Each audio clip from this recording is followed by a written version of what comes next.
Since giving us all the major release with the Model O wireless, Glorious has really been holding out on us with the D. We've been down bad since like November of last year. If the Model O comes up a little short for you, the D is a handful. It stuffs your palm with full-sized wireless performance, it's got a little curve to it, and a price point that won't make you bust your wallet. Yep, you can finally get the D with no strings attached. You ready? Let's go!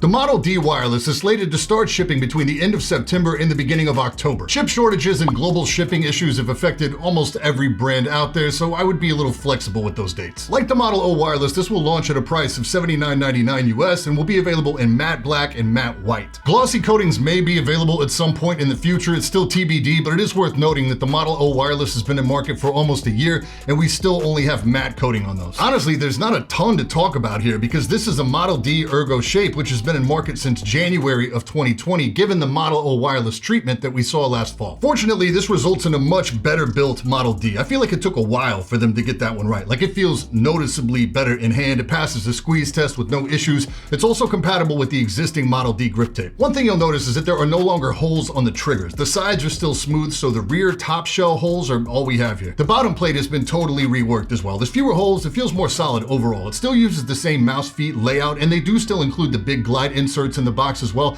They also go way out of their way to remind you to remove the protective films. Aesthetically, other than that, not a lot has changed here. So we still have the same logos and branding and the same RGB, which, like the O wireless, comes out of the box at a 50% brightness. The lighting plays a major role in battery life, so it's on you to find the right balance between battery life and lighting effects, the specs of which are identical to the Model O wireless. Fortunately, the mouse charges over USB-C, so you can go from 0 to full in like 3 hours. It uses the same ascended cable and extender setup that we saw on the MOW, so if you do have to play and charge with the cable attached, it's not the end of the world. Weight-wise, we're listed officially at 69 grams. Nice. It's give or take 2 or 3 grams, but it hits that good target weight of around 70 grams that strikes a nice balance of speed and stability for most people. This is the same BAMF sensor as the O wireless as well, which I think we all agree is based on a Pixar 3370. I remember there being some grumbling about angle snapping on this sensor, but I think TECHPOWERUP did a really objective job of debunking that. I'll link their sensor performance testing down in the description if you want a more deep dive than just me saying it feels pretty good in game. The biggest major change is new switches, which are manufactured by Kale this time around, and they're rated for 80 million clicks. These are factory binned or quality sorted to give a consistent click feel between both triggers, and I would say that they accomplished that. Both triggers sound and feel very good, but this move to Kale may help with something else that we'll talk about in just a bit. Neither of my review copies have any issues with pre or post travel. Side buttons, same thing. They feel really good and or really large. The scroll feels different to me, and that's a good thing. If there's one issue that I've seen consistently from both the wired Model D and the Model O wireless after they've been out for a while, it's that squeaky scroll wheel. I limited all my gameplay testing to one copy so I could put as much mileage as I could on one scroll wheel, which I use a lot in game for weapon switching and reload. I cannot get this thing to squeak. Versus the MOW, this has like a more syrupy rotation to it and a firmer click feel. I only get first run copies for reviews,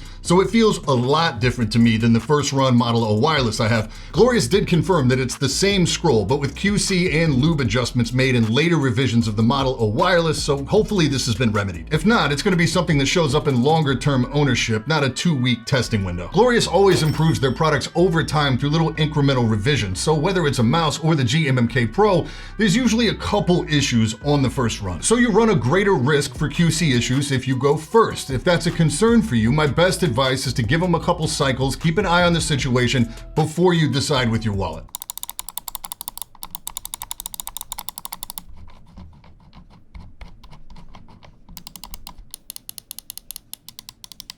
In terms of wireless performance, I feel like Razer's really leading the industry after having jumped over Logitech, who were first to market with the G Pro wireless. If somehow you missed it, Ali over at OPTIMUM Tech has a seriously great video on mouse latency using an LDAT testing setup, and there are some interesting finds in there that, one, supports my stance on Razer, but also shows a significant benefit to lowering the debounce time on the Glorious wireless mice. I've mained a Razer Orochi since it came out, and I've been spending a lot of time with the Final Mouse Starlight as well for a long-term review. Those two and the Viper Ultimate are the mice I know the best. It feels weird for me to play with a bigger ergo shape. But shape aside, out of the box, I wasn't hitting shots as consistently with the Model D wireless. I obviously play Call of Duty, and you can be pretty sloppy versus some other titles that really require precision, but we're talking about shots I know I should have made. And sure enough, the really high default debounce time of 10 seconds on the Model D wireless wireless was to blame. D-balance is to help guard against double clicks in mechanical mouse switches. Now, Razer optical switches don't suffer this, but they still don't sound or feel as good as true mechanical switches to me. I ran this mouse on 0 D-bounce for the remainder of my testing. The Kale switches didn't have any issues at all with double clicking, and it made an immediately noticeable difference in my game. Now,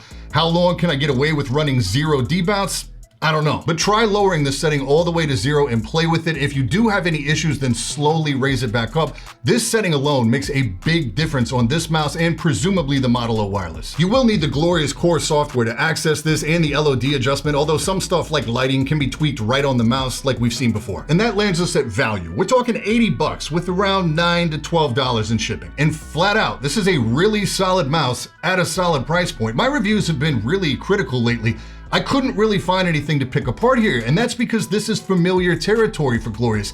This mouse takes the right DNA from both the Model D and the Model O wireless. The market for wireless symmetrical mice is starting to open up with some interesting new stuff, but wireless ergo is still a surprisingly limited space. The G502 Lightspeed at $123, the Death Adder V2 Pro at $104, the Ponage Ultra Custom at 90 bucks, and the upcoming wireless X-Lite from Pulsar at 75 plus shipping, which is so light, it feels like a more polished version of a 3D printed shell. So the Model D wireless at $90 US delivered, I like that. I would definitely take this over a G502 Lightspeed. I'd take it over a Death Adder V2 just on main clicks alone. There's probably some competition there with the Ponage Ultra Custom, but both my copies of that mouse are broken now, so take that however you want. The X-Lite is interesting because its stated weight is like 58 grams. It's more so like 60 on my scale. It plays nice, it shares a lot with the Model D, has Kale 8.0 switches, the 3370 sensor. You're trading off RGB and like most of a mouse shell for a 10 gram weight cut. I don't really like the mushy side button clicks, but I do like the scroll wheel more. The Model D wireless is slightly wider overall. It feels a little bigger in the hand, but I'd want to spend some more time with the X-Lite before I could call it for sure. But as for the Model D wireless, we've got a really solid mouse here for both palm and claw players looking for a larger ergo wireless, one that benefits from the lessons Glorious has learned from both the original Model D and the MOW. If that's what you're in the market for, it gets a strong recommendation from me. If you've been following my channel for any length of time at all, you've probably heard me talk about Nebula. If you're not familiar, Nebula is a Streamy Award-nominated independent streaming platform built by me and a lot of other creators you've probably heard of, like Shane Barrett, Patrick H. Willems, and Glarsage, just to name a few. You've probably noticed lately that YouTube has been favoring a specific style of thumbnail, title, and editing flow to be successful. We created Nebula to be able to upload what we want without fear of influence from the algorithm. Some creators on Nebula have exclusive material, early releases, or extended cuts of the versions that you see on YouTube, and you can watch all of it with no ads like this one. The best way to get access to Nebula is through CuriosityStream, the sponsor of today's video. CuriosityStream is the world's leading documentary streaming platform. They have thousands of really high-quality, high-budget documentaries. I've been watching a series called Human Limits, which travels the globe to talk to people who exist at the outlying points of human capability. Anywhere from super brains to exceptional biology that makes them capable of things you'd think were impossible. As you know, CuriosityStream loves to support independent creators, so they've teamed up with Nebula, and you can get access to both platforms for 26% off or $14.79 per year. That's under $15 for the entire year, not per month, and you get access to the whole catalog of CuriosityStream and Nebula. If that sounds like a good deal, head over to curiositystream.com/badseedtech. Big thanks to CuriosityStream for continuing to support the channel, and thank you so much for your time. All right, I think that's it. I'll catch you guys in the next one. Stay up.